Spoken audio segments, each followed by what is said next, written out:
Shark Week. They shouldn't stray too far from the shore, and they should particularly avoid bait fish. A string of shark attacks on the East Coast leaves people on edge. A record-breaking summer. We are going to be seeing more people traveling in again. How this past Independence Day was more significant than just America's birthday. And a missing man is found. I'm confused right now. I'm like, what's going on? But some say he was never missing at all. These stories and more coming up on Newsbreak. Hello, South Florida. I'm Amanda Gray. And I'm Kenya Cardone. Today is Thursday, July 6th of 2023. Live from the Lee Caplin School of Journalism and Media in North Miami, this is Caplin News. 4th of July fun just got a little more exciting as dozens of sharks are spotted in shallow beach waters. Shark sightings are on the rise up the East Coast from here in Florida all the way up to Long Island, New York. Caplin News reporter Tanya Jimenez is live near Biscayne Bay with advice from an expert. Tanya? A shark expert from the Florida Program for Shark Research says that encountering sharks is very rare, but in the unlikely event that you do encounter a shark in the water, there are things you can do to diminish your chances of an attack. Beaches on New York's Long Island were packed with people over the 4th of July holiday. But now, officials sending a warning to swimmers and ramping up patrols after a string of possible shark attacks. We have more surveillance, more lifeguards out there than we've ever had in the past. In just 2 days, 4 people were reported bitten off the coast of Long Island.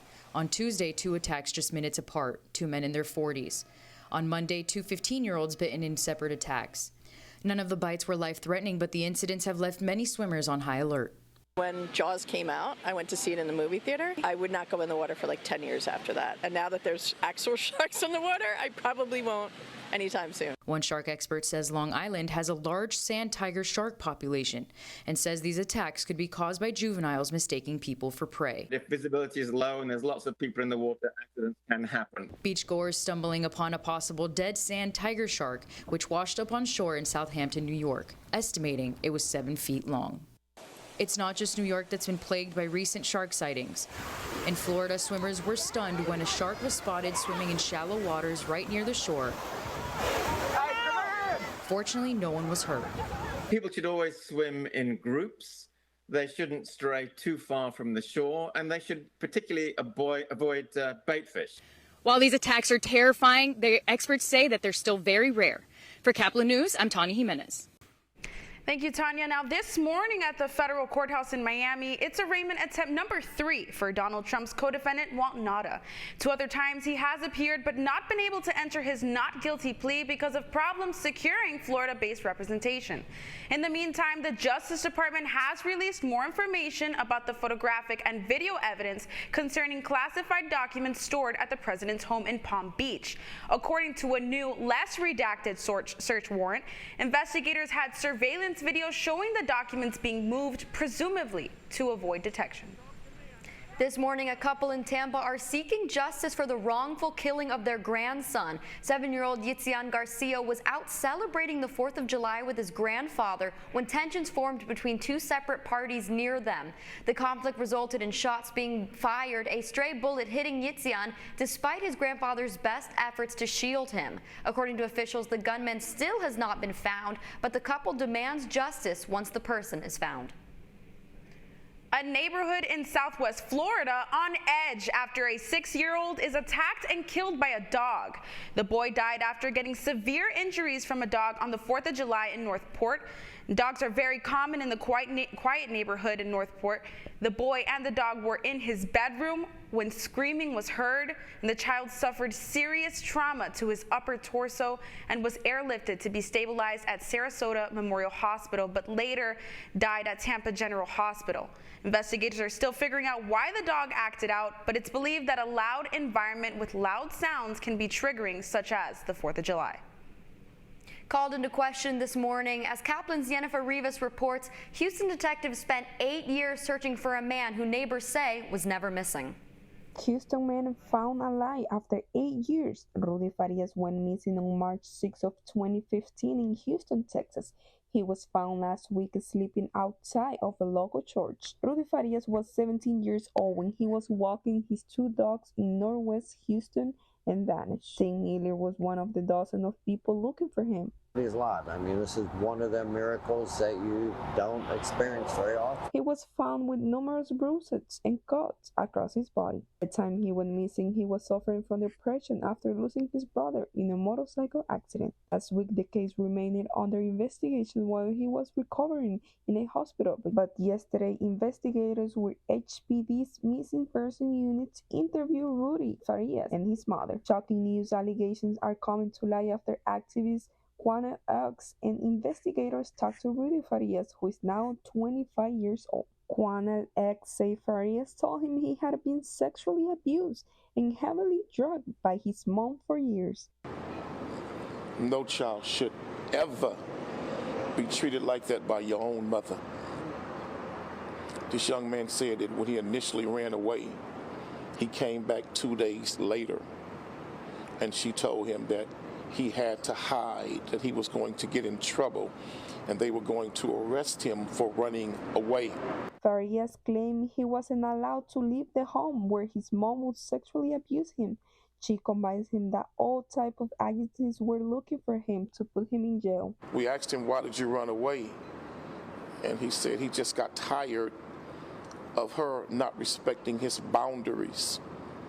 And she said that he wanted his own life.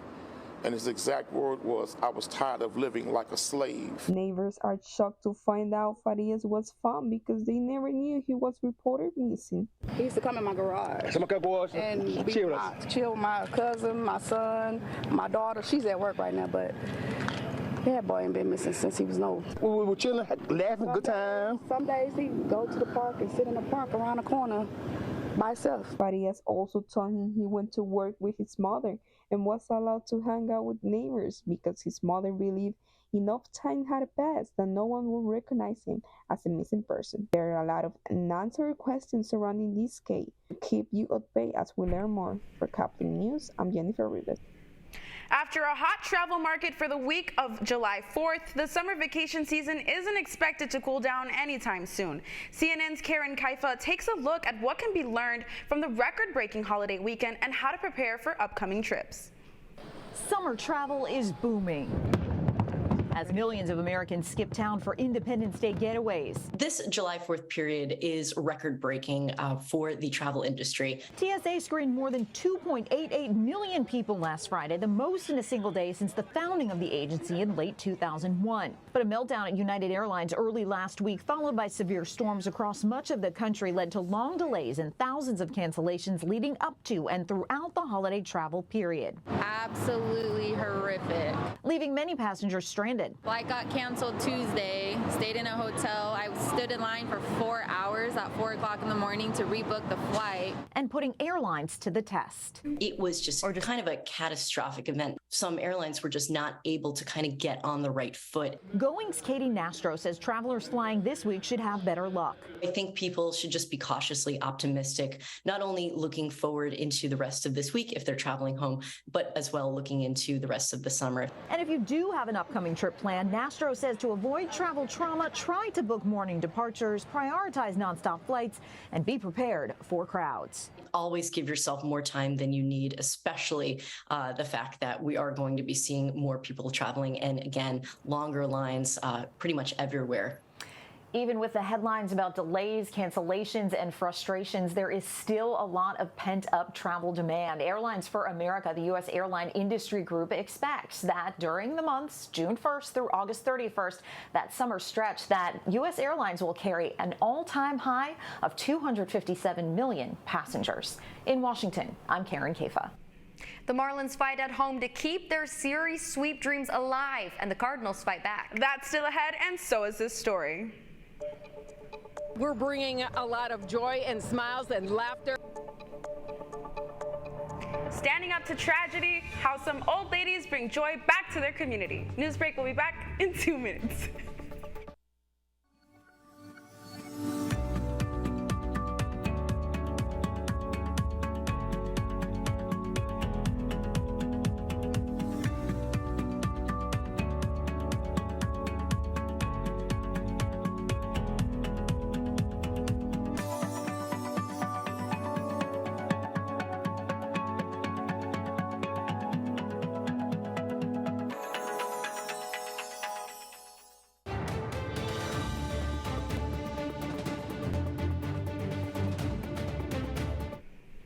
A group of grannies get back in action, putting on a show in the face of tragedy. The performance by the Dancing Grannies was a bittersweet event. It was Tuesday near Milwaukee, Wisconsin. As Caplin's Juliana Restrepo reports, it's the first performance for them since a parade tragedy in 2021, which led to the deaths of 4 of their members and 2 other people. Grannies are gonna rock this! A standing ovation. The dancing grandmas waved their shiny pom-poms at huge crowds at the Waukesha's 4th of July parade. Love us, and you can't help but smile and know that we're bringing a lot of joy and smiles and laughter. Kathy Schmeling says it was time for her to turn tragedy into happiness. That I've actually been back to the parade route to see where the car went through our grannies and, you know, where a couple of people passed. And I haven't been back here, so it was very emotional, but today is a day of building brand new memories. I guess I have to move on, and we're moving on. All of us are moving on with a brand new group of ladies. We remember those we lost, but we celebrate life and what we're doing.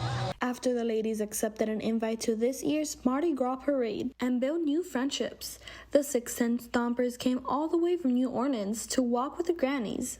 We saw this other organization that had the same love of dance that we did, and we thought to ourselves, you know what, we can do something to help. And they have. For my first time to come back here, I guess I'm glad it was with them. You might seem on the surface like we're very different, but we're really the same at heart. A day to celebrate life and liberty. Juliana Restrepo, Caplin News.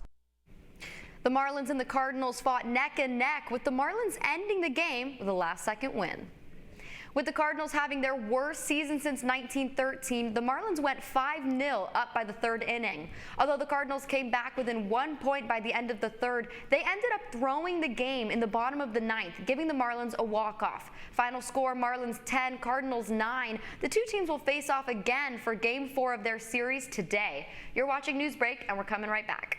Family's needs. Write down important information like phone numbers and medications. Always talk with your family, and remember any pets in your planning. Be ready, be safe. Start your plan today at ready.gov/plan.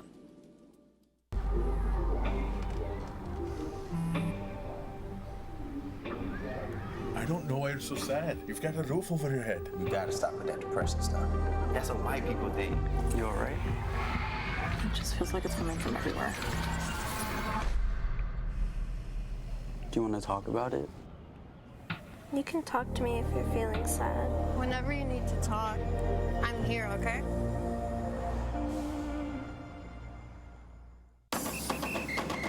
If you're buzzed and doing this,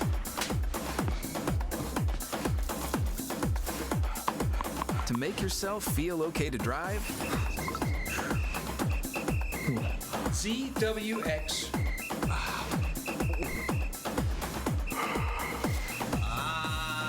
you're not okay to drive. YGKLVW. Regular you.